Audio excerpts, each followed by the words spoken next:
Class 12 में आने वाली इंपॉर्टेंट रिएक्शन हेमरथीमर रिएक्शन। इसमें फिनॉल का फॉर्मूला ये बेंजीन ली, ऊपर OH लगा दी तो फिनॉल बन जाता है।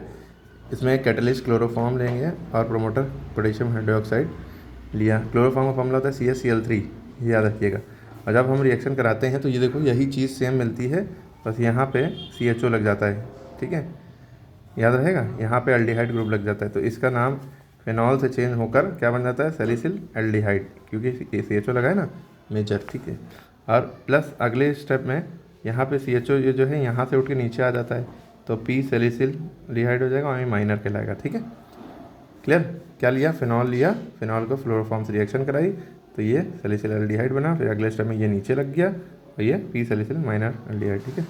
वुड्स रिएक्शन में क्या है, बहुत आसान है, ये RX लिया जाता है और कैटलिस्ट सोडियम लिया जाता है नीचे ड्राई एथर, और ये डबल R बन जाता है, यानी RR। देखो समझने वाली बात, यहाँ पे R क्या होता है, एल्काइल होता है।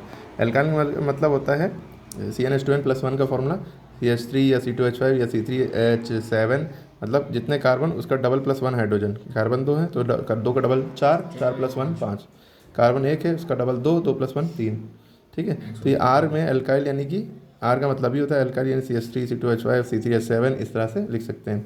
हैलाइड में होता है क्लोरीन ब्रोमीन आयोडीन, X का मतलब होता है क्लोरीन ब्रोमीन आयोडीन हेलोजेंस, ठीक है। तो ये जब बस शॉर्ट फॉर्म में इसको RX लिखते हैं, इसको रिएक्शन कराते हैं तो RR मिलता है, यानी डबल एल्काइल है ना, डाई एल्काइल कह लो, जो भी कह लो। अगर फिटिक रिएक्शन, ये वुड्स रिएक्शन थी, फिटिक रिएक्शन में क्या होता है, ये एरिल हैलाइड लिया, इसमें अगर ऊपर X लगा देते हैं बेंजीन रिंग में एरिल हैलाइड कहलाता है, और सोडियम ट्राईएथर लिया और फिर यही डबल, वही बेंजीन CC डबल हो गया ना, मिरर इमेज इसकी 2 बार। अगर वुड्स फिटिक रिएक्शन यानी इन दोनों को कॉम्बिनेशन करें तो ये और ये दोनों को ऐड करते हैं, ठीक है, RX को और ये एरिल हैलाइड को, ठीक। RX को एरिल हैलाइड से ऐड किया तो इधर वाला जो है बना हमारा ये R लगा दिया ऊपर एल्काइल, ठीक है, ये याद रखिएगा, इस एल्काइल बेंजीन कह सकते हैं क्योंकि R माने एल्काइल होता है, ठीक। ये हो गई तीनों रिएक्शन। गिग्नार्ड रिएजेंट की रिएक्शन बहुत आसान है, इसमें वही RX लिया जाएगा जो पीछे लिया गया था एल्काइल हैलाइड, और बस इसमें मैग्नीशियम से रिएक्शन करा दी जाती है। वुड्स रिएक्शन में देखिए RX लिया था, किसी से रिएक्शन नहीं कराई थी, Na ऊपर लिख के RR बन गया था।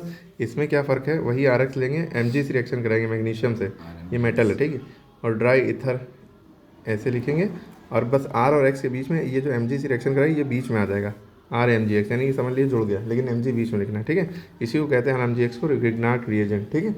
उसके बाद फ्रीडल क्राफ्ट रिएक्शन 2 तरह की होती है, एल्काइलेशन और एसाइलेशन, ठीक है। एल्काइलेशन में क्या होता है, फ्रीडल क्राफ्ट रिएक्शन में फोकस कर लेते हैं भाई। इसमें बेंजीन लिया और CH3Cl मेथाइल क्लोराइड है। अगर अभी हमने देखा पीछे जो रिएक्शन कराई थी, ये क्लोरोफॉर्म CaCl3 है, ठीक है, इसमें ये CH3Cl है, ठीक है, डिफरेंस याद रखिएगा।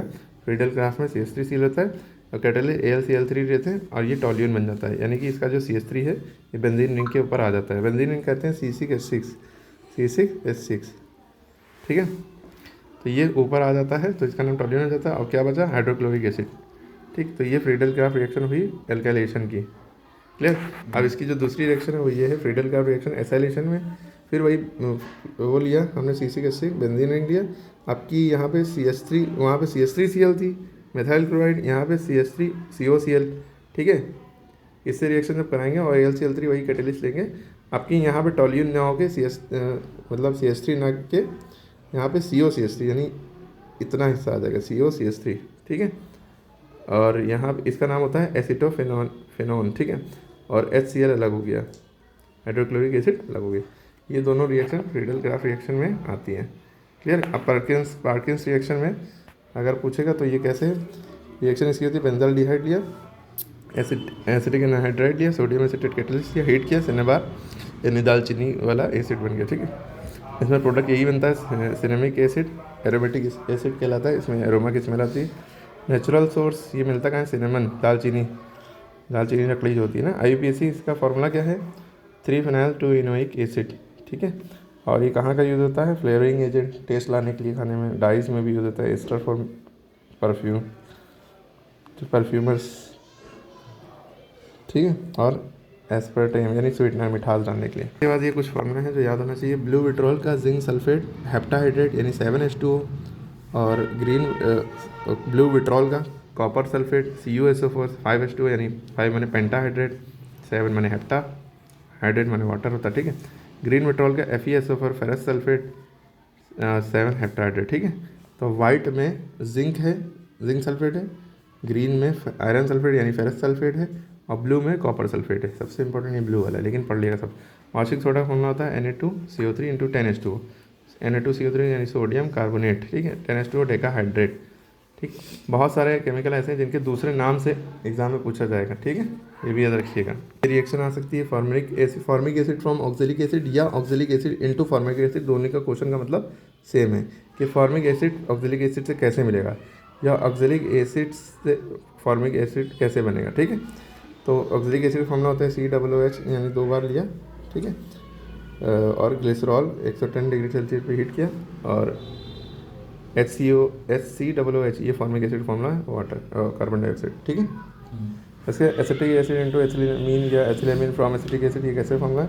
पहले आपने सिरका लिया, एसिटिक एसिड CH3COOH, और ये लिथियम एल्यूमिनियम हाइड्रोजन H4 लिया, और इथेनॉल यानी C2H5OH बना, और फिर आपने PbR3 लिया। इससे क्या होगा, ये OH की जगह पे Br आ जाएगा। फिर NH3HBr लिया, NH3 लिया और HBr हटाया, CH3 C2 CH2 NH2 बना, यानी कि C2H5 NH2 एथिलेमिन बन गया, ठीक है।